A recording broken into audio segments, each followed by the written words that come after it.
Hello everyone. Hello again. Mrs. Claus here for Tuesday Christmas Tale. Now I'm carefully putting my mask here outside facing down. And now I'll just use some hand sanitizer. There. Santa and I and all the elves are very careful with masks and sanitizer up here at the North Pole. Our friends at Cambridge Community Players are all looking forward to Christmas this year. I bet you are too. The Cambridge Community Players have asked Santa and me to read a story every Tuesday to help you get ready for Christmas. And they gave us brand new stories to read. You are the first people to hear these wonderful Tuesday tales. I hope you like today's story. It's called The Town with the Very Long Name. Once upon a time, but not so very long ago, there was a village. It was a very small village. Even though it was quite small, it had a very long name. The name was called Winevenston on River's Mead side by Dalworthy. Most of the villagers just called it Winnie. This tiny village was nestled at the foot of and was completely surrounded by mountains. You might imagine Winevenston on River's Mead side by Dalworthy was isolated. You could only get there by climbing and then descending one of the high mountains. Even the village river emerged from under the mountains to the west, wound its way through the town, and disappeared on under the mountains to the east. Now that you understand how hidden Winevenston on River's Mead side by Dalworthy actually was, you might understand something else about that village. No one who lived there had ever heard of Santa or Father Christmas. Also, nobody who lived there ever smiled much. It wasn't a happy place. The village was governed by one person. That person lived in the largest house and was called the provost. The provost was very old, older than anyone in the village. So old that no one could remember a time that the provost wasn't living in the large house. The provost emerged from the house once every day, wearing a special provost governing hat, and spent an hour telling everyone what to do. Then the provost removed his special hat and disappeared inside the house all alone. The only person who ever entered the house beside the provost was the functionary. The functionary's job was to cook and keep house to the provost. Neither of them ever smiled. Two more things you need to know about Winevenston on River's Mead side by Dalworthy. The first is this. Most of the townspeople were adults, all kinds and shapes of people, but all adults. Until one year when 7 children were born. The second thing is that the air in the village was completely still. No matter the season, there was no wind. People would hang up their laundry and the clothes would hang straight and unmoving until they were dry. That suited the provost and the functionary just fine, because you never know what the wind might blow into town. This is the story of what happened in the year that all 7 children turned 7 years old. It was a day in December, and the people of Winevenston on River's Mead side by Dalworthy were amazed to wake up to a breeze blowing through the town. Everyone came out to feel the air moving, lifting their hair and ruffling their clothes and making them smile. Soon it was the hour for the provost to speak. The provost was upset. He'd even forgotten to put on his special governing hat. Go into your homes. Stay there until the wind passes, he ordered. And that's what they did, because they were a very obedient population.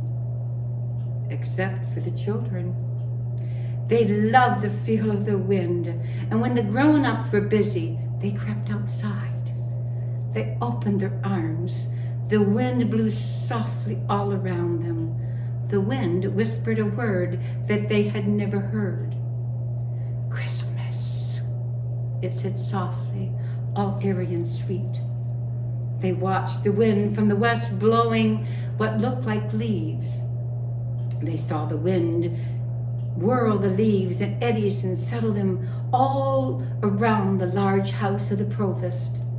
They felt the wind as it blew away east. In the morning, the provost came out to tell everyone what to do. The provost's mouth opened to speak, but no words came forth. With wide eyes, the townspeople and the provost stared at the large house. It was covered with streams of white and red flowers. Back into your houses, shouted the provost. And back they went, because they always did what they were told. Except for the children. They tried to obey in the evening. They tried to obey, but in the evening when the wind came back, all 7-year-olds went outside into the wind. The wind spoke their names as it passed their ears. The wind rustled all the streams of red and white flowers on the large house. They began to glow in the evening light. The flowers were now red and white lights twinkling on the roof and walls of the provost's house. The children laughed with delight, and the wind turned to creating little whirling eddies of flowers that settled into a pattern on the village square.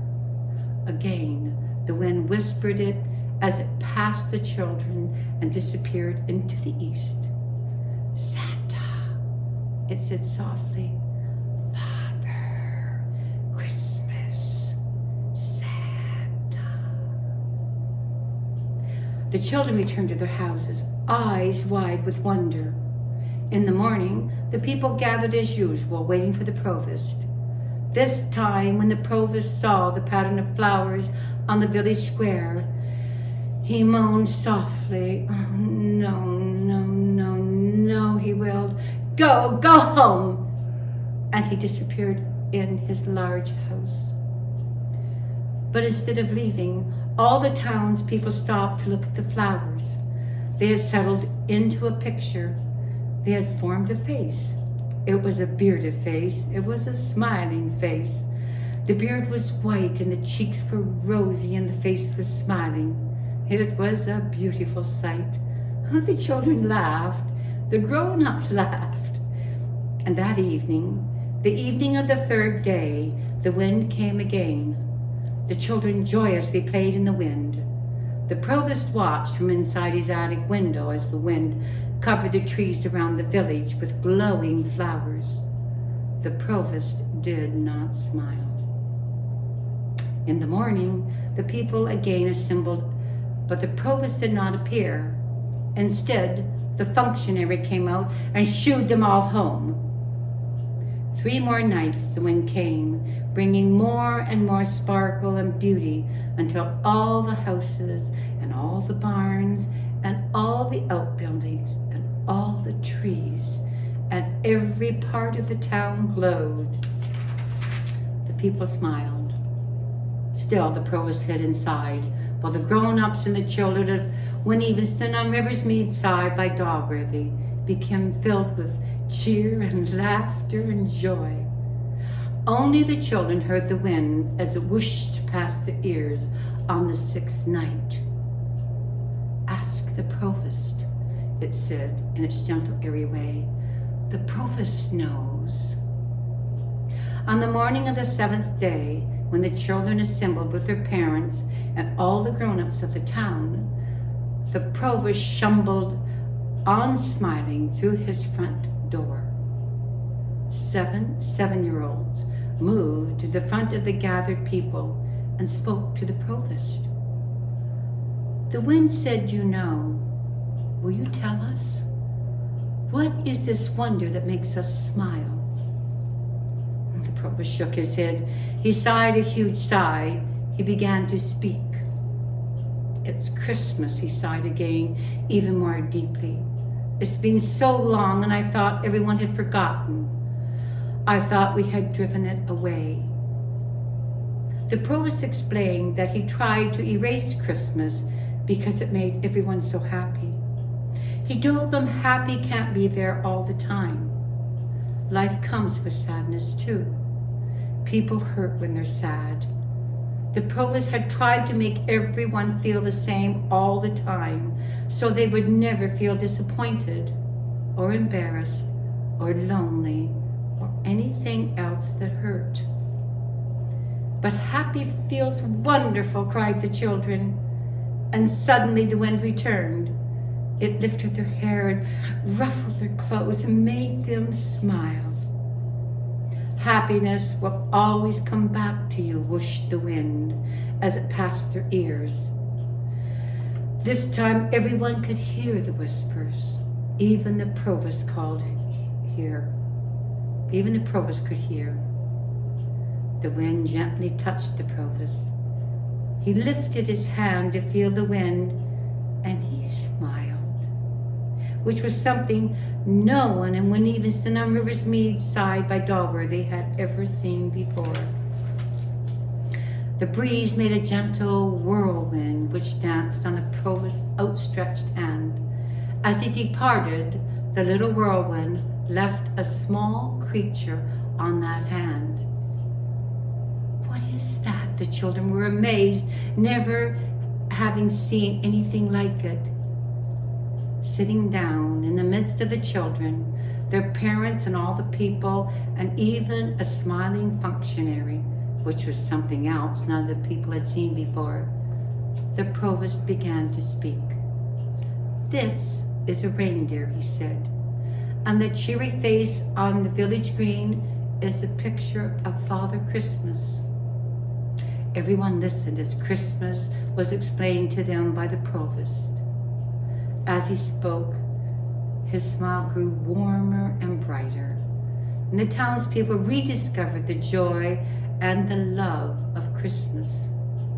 They understood that no matter how much sadness came, happy would always come back to them in that village with the very long name. Christmas would come back too, just as the wind had promised. As the wind gently departed into the east, the town of Evanston on River's Mead side by Dalworthy, which was affectionately called Winnie by its inhabitants, with laughter and light and joy. The children knew that if ever they lost happiness again, the wind would come back every Christmas to remind them how to be happy. And that was just what happened in the town with the very long name. Now be sure to come back and join us for my Christmas Eve message and Santa's Christmas morning message.